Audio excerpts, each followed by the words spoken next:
Hi friends, welcome to Moksha cooking channel. ನಾನಿವತ್ತು tomato ಗೊಜ್ಜು ಮಾಡೋಣ ಅಂತ ಅಂದ್ಕೊಂಡಿದ್ದೀನಿ. ಟೊಮೊಟೊ ಗೊಜ್ಜು ತುಂಬ ಈಸಿಯಾಗಿ ಮಾಡೋವಂಥ ರೆಸಿಪಿ, ಬ್ಯಾಚುಲರ್ಸ್ ರೆಸಿಪಿ ಮತ್ತು ಹೊಸ್ದಾಗಿ ಕಲಿತಾ ಇರೋರು ಮಾಡೋವಂಥ ಮೊದಲನೇ ರೆಸಿಪಿ ಇದು. ಸೊ ಮಾಡೋದಕ್ಕೆ 2 ಈರುಳ್ಳಿ, 3 ಟೊಮೊಟೊ, 1-2 ಎಸಳು ಬೆಳ್ಳುಳ್ಳಿ, 2 ಹಸಿಮೆಣಸಿನ್ಕಾಯಿ, ಸ್ವಲ್ಪ ಕರಿಬೇವು, ಸ್ವಲ್ಪ ಕೊತ್ತಂಬರಿ ಸೊಪ್ಪನ್ನು ತೊಗೊಂಡಿದ್ದೀನಿ. ಸೊ ಮಾಡೋದಕ್ಕೆ ಒಂದು ಪ್ಯಾನ್ನ ಇಟ್ಕೊಂಡು 4-5 ಟೇಬಲ್ ಸ್ಪೂನಷ್ಟು ಎಣ್ಣೆನ ಹಾಕೋತಾ ಇದ್ದೀನಿ. ಸೊ ಎಣ್ಣೆ ಬಿಸಿಯಾದ ನಂತರ ಸಾಸಿವೆ ಹಾಕೋತಾ ಇದ್ದೀನಿ.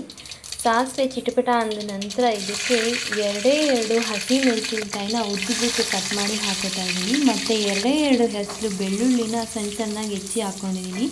ಮತ್ತು 2 ಮೀಡಿಯಮ್ ಸೈಜ್ ಈರುಳ್ಳಿನ ಸಣ್ಣದಾಗಿ ಹೆಚ್ಚಿ ಹಾಕ್ಕೊಂಡಿದ್ದೀನಿ. ಈಗ ಈರುಳ್ಳಿ ಎಲ್ಲ ಕಲರ್ ಚೇಂಜ್ ಆಗೋವರೆಗೂ ನಾವು ಫ್ರೈ ಮಾಡ್ಕೊಳ್ಳೋಣ.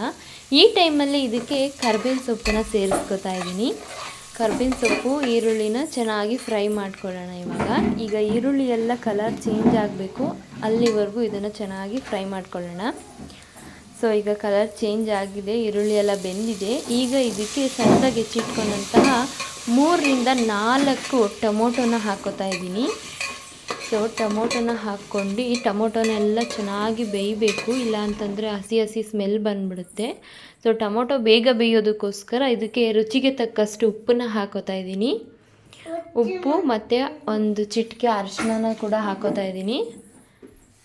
ಉಪ್ಪು ಅರಿಶಿನ ಹಾಕ್ಕೊಂಡು ಇದನ್ನು ಚೆನ್ನಾಗಿ ಬೇಯಿಸ್ಕೊಳ್ಳೋಣ. ಇದು ಪೂರ್ತಿಯಾಗಿ ಟೊಮೊಟೊ ಎಲ್ಲ ಹಸಿ ವಾಸನೆ ಹೋಗೋವರೆಗೂ ಬೆಂದ ನಂತರ ಇದಕ್ಕೆ ಅಚ್ಚ ಖಾರದ ಪುಡಿನ ಸೇರಿಸ್ಕೊತಾ ಇದ್ದೀನಿ. 1 ಸ್ಪೂನಷ್ಟು ಅಚ್ಚ ಖಾರದ ಪುಡಿನ ಹಾಕ್ಕೊಂಡಿದ್ದೀನಿ. ಅಚ್ಚ ಖಾರದ ಪುಡಿ ಹಾಕ್ಕೊಂಡು ನಂತರ ಇದಕ್ಕೆ ಒಂದು ಸ್ವಲ್ಪ ನೀರನ್ನು ಸೇರಿಸ್ಕೊತಾ ಇದ್ದೀನಿ. ಇದನ್ನು ಇವಾಗ ಚೆನ್ನಾಗಿ ಬೇಯಿಸ್ಕೊಳ್ಳೋಣ. ಆ ನೀರೆಲ್ಲ ಸೀದು ಅದು ಒಂದು ಗೊಜ್ಜು ಥರ ಬರಬೇಕು, ಅಲ್ಲಿವರೆಗೂ ಬೇಯಿಸ್ಕೊಳ್ಳೋಣ. ಈಗ ಇದು ಬೆಂದಿದೆ, ಇದಕ್ಕೆ ಸ್ವಲ್ಪ ಕೊತ್ತಂಬರಿ ಸೊಪ್ಪನ್ನು ಹಾಕ್ಕೋತಾ ಇದ್ದೀನಿ. ಈಗ ಇದು ರೆಡಿ ಆಗಿದೆ, ಇದನ್ನು ಸರ್ವ್ ಮಾಡ್ಕೊಳ್ಳೋಣ. ಇದು ಚಪಾತಿಗೆ, ದೋಸೆಗೆ, ಅನ್ನಕ್ಕೆ ಎಲ್ಲದಕ್ಕೂ ತುಂಬ ಚೆನ್ನಾಗಿರುತ್ತೆ. ನಾನು ಕೂಡ ಅಡುಗೆ ಮಾಡೋದು ಸ್ಟಾರ್ಟ್ ಮಾಡಿದ್ಮೇಲೆ ಕಲ್ತಿದ್ದು ಮೊದಲನೇ ರೆಸಿಪಿ ಇದೇ ಟೊಮೊಟೊ ಗೊಜ್ಜು.